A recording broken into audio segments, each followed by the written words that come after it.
So hingwalee was my father. Um, Lee, our family name, is usually Li Hinghua, right, in Chinese.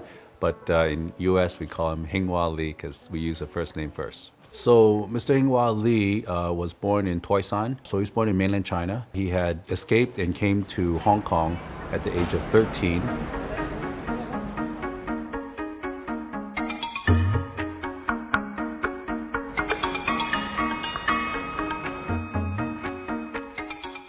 And then my father went into gemstone carving from a gemstone carving master.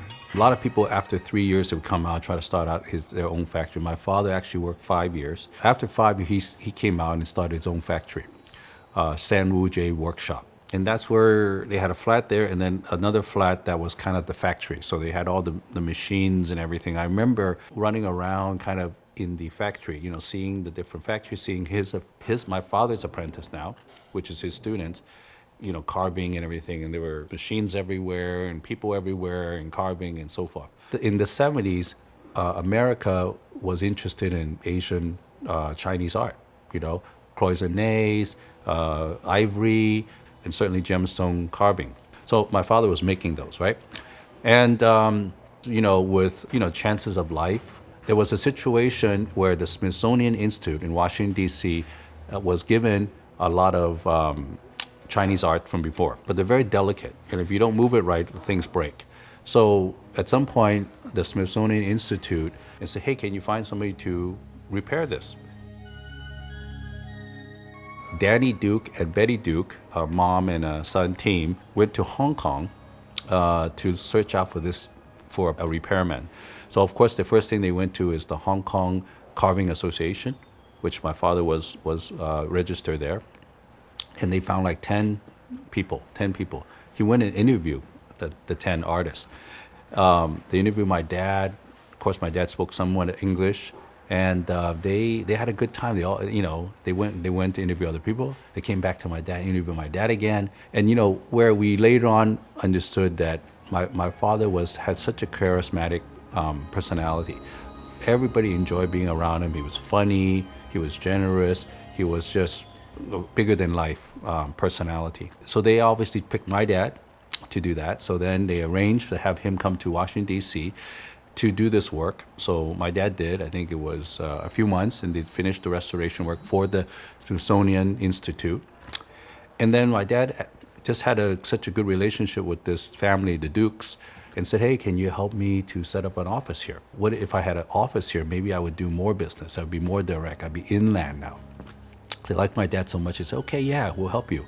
We'll help you get a green card. So they arranged for him to teach gemstone carving in the University of Richmond, Virginia for 6 months. He got his green card, and then he immigrated me and my mom over at that time. This was in the mid-70s. We're considered to come to the U.S., not in the earliest, not like we didn't come for the railroads or we didn't come for, that kind of stuff. But in that time, it was very interested. The Americans were interested in what Asia had to bring to it.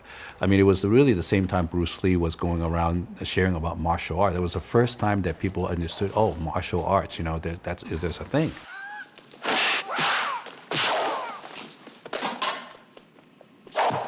My father at the same time was sharing about the art of gemstone carving. He was going around because now the Dukes have created this called Intergem show, which went around the country to do exhibitions and so forth. And my father was there to do the exhibition to share the art of gemstone carving. And he was even on Good Morning America sharing about, speaking about gemstone carving. So I see all that, the things he did, it was a lot like what Bruce Lee did, but instead of Bruce Lee was just sharing about martial arts, where my father was sharing about gemstone carving. To my father, there was always no question that I would just come into the family business. Sometimes he would have off and I was off from school. He would teach me how to do gemstone carving. So first how to draw the the phoenix or the dragon or the scenery, mountain scenery, all the kinds of things. You gotta learn how to draw that. Then you freehand draw that onto the rock, and then you would then carve it into a three-dimensional situation. So he had taught me that because that was a skill I needed to do his business, to pick up on his business. But it was always assumed that was always in the back of my mind. Government reports today offered analysts more evidence that the nation's economy is headed toward a fourth quarter fall. In the early 90s, there was a big real estate recession. I mean, I would say it's probably as big as the subprime. The hustle and bustle of the 1980s has been replaced by a landscape of vacant buildings and vacant lots. Really, I joined the business in 1990. But when I joined, I actually went with my father's staff to go on these wholesale shows. I was a adult, and I went around and did that. So after going around a couple of years, I came to my dad. I said, "Dad, we're losing money on doing this. People are not buying. It's really a bad situation. Maybe we need to change the business model. Maybe we should change it to retail." So he says, "You know what? I've been working for a long time. I did well in the 80s. I bought a lot of real estate. I could really cruise." But he said, "Because if you want to do it, then you're responsible 100% to make sure that this is successful. And I will support you as my son. I will support you financially and with the connections and with advice. But you have to it's all on you." And I said, "Okay, then we must do that." So I found a store, and I opened the store, Hingwalee Jewelers, in 1993. Now, we were always Hingwalee Gallery when we were doing the wholesale business. We changed from San Wu Jade Workshop to Hingwalee Gallery when we were in the U.S., when we incorporated in the U.S. And then, of course, when I joined and did the retail, it's Hingwalee Jewelers. Well, it was a new experience. It was a lot more people because you had to have salespeople. Then I had to wear many hats. I had to be the marketing guy. I had to be the accounting guy. I had to be the purchasing guy. I had to be the sales manager guy. I had to play all the roles, and I was working 7 days a week. I was the first one to open and the last one to close to make sure I'm there. So I was working pretty hard that time. I was working pretty hard. I think our market is special. The Asian market or the Chinese market is very mature in their sophistication of watch buying, right? Even from Hong Kong or Singapore or Taiwan, they really know watches well, and they look at watches as something to collect and something that they really like, right? The thinking was the more brands we had that customers want to buy, the more business we could do. And so we were able to do 30 different brands and still sell really well for each brand to maximize the business.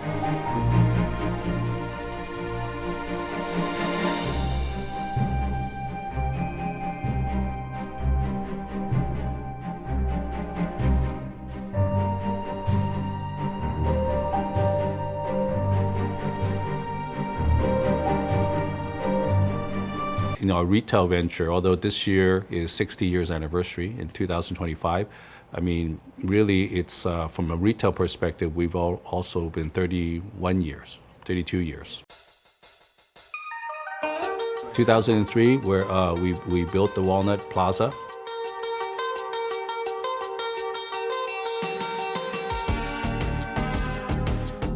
In 2013, we built the flagship store in San Gabriel.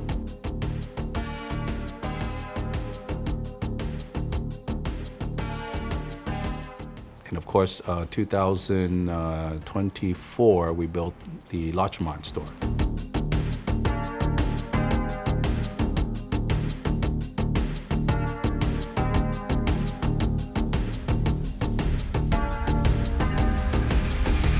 Hey, yo, Hingwalee, bless up, man. We appreciate you doing great business. There's good business and there's great business.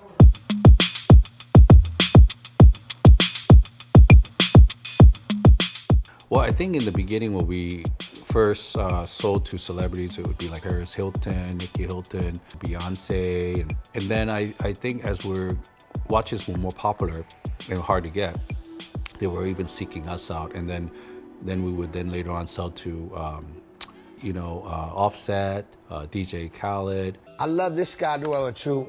This is something simple, clean, from David Lee. David Lee gave me this, but it was a gift, and I like it. That's all that matters, that I like it.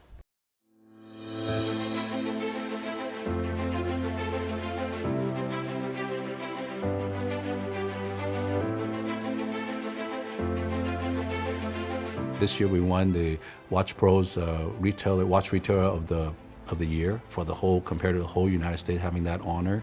You know, they say that a lot of business don't last that many generations. They don't last that many years because in between they don't last. That's why 60 years is a big deal. Not a lot of companies are 60 years.